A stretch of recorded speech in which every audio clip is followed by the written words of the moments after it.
Смртноста во Македонија од COVID-19 во последните денови е загрижувачка, достигна до високи 4,9%, алармира стручната фела.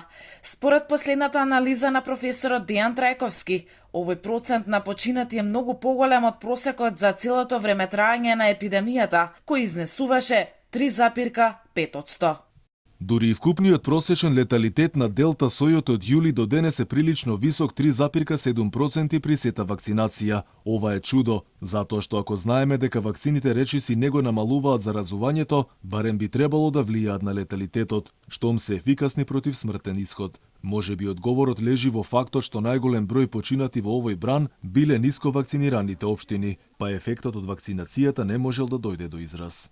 Предупредување за високата смртност од ковид пристигна и од директорката на инфективната клиника доктор Стевановик. Таа вели дека дополнително загрижува тоа што особено во четвртиот бран пациентите масовно се лекуваат во домашни услови, а тоа им ја комплицира работата на лекарите. Не можам да го разберам стравот од болница, иако болен човек е болен човек и стравува. И со оправданост стравува од можните последици на ковид.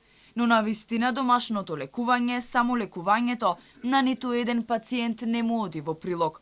Се влошуваат состојбите. За нас клиничките слики се многу поизмешани. За нас лекувањето оди многу потешко на таквите пациенти. А ние, она што го забележуваме во овој последен период, во овој четврт бран, е на вистина масовно само лекување дома и лекување со освежувања. Ковид не се лекува со освежувања, ковид се лекува со навремено преземање на низа на мерки, кои треба да ја контролираат болеста. Тоа во домашни услови е невозможно.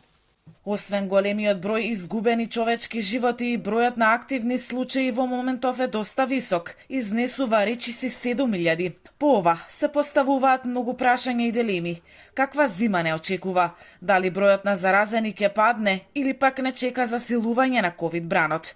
Голем дел од лекарите прогнозираат пандемиска зима, образложувајќи дека ладното време и концентрацијата на поголем број на лица во затворени простории ќе резултира со што повеќе новодијагностицирани, но и хоспитализирани.